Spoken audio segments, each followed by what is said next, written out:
worry! May kaibigan kang darating, ika'y papasayahin! Meet the Hunchies, ang iyong best buddies! Basta't sila'y kasama, solve ang problema! Holdo! Ollie! Nami! Sniffy! At si Ira!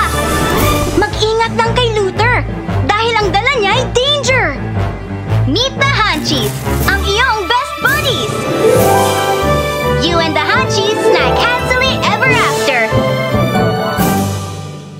Sa susunod na araw na ang exam ni Bea.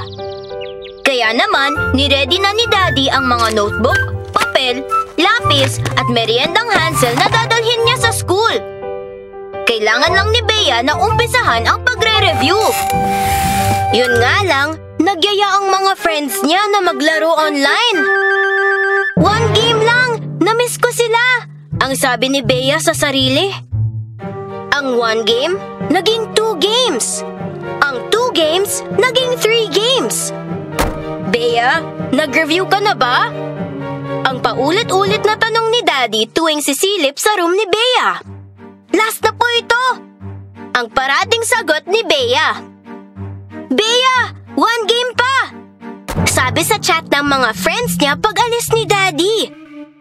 Ito na ang signal ni Luther, ang creature na gustong-gusto pag may batang pasaway. Nag-thumbs up siya kay Bea para paramdam na okay lang ang maglaro. Todo cheer pa ito sa nilalaro ni Bea. Tuloy-tuloy ang paglaro hanggang tuluyan nang nakatulog si Bea imbis na mag-review. Lagot! Kinabukasan, halos walang nasagot si Bea sa exam nila. Kaya ang grade niya, ang baba. Nalaman ni Daddy na kaya nagkaganon ay dahil hindi siya nakapag-review kakalaro ng computer games. At kinalungkot ito ni Daddy. Nung merienda time na, binuksan ni Bea ang Hansel sandwich niya. Sa unang kagat, out comes the Hunchies! Si Holdo! Ollie! Nami! Sniffy! At si Ira! Niyaya ni Holdo si Bea na lumapit sa room niya. At dito niya nakita si Daddy na nagliligpit ng mga gamit sa kwarto habang tinitignan ng malungkot yung test paper niya. Lumapit si Bea kay Daddy. Daddy, galit ka pa ba?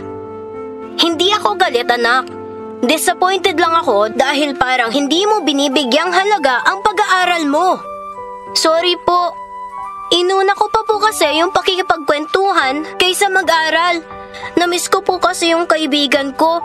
Pero tama ka, Daddy. Pwede naman ako makipagkwentuhan pagkatapos ng exam ko. Promise, Daddy, hindi na po mauulit.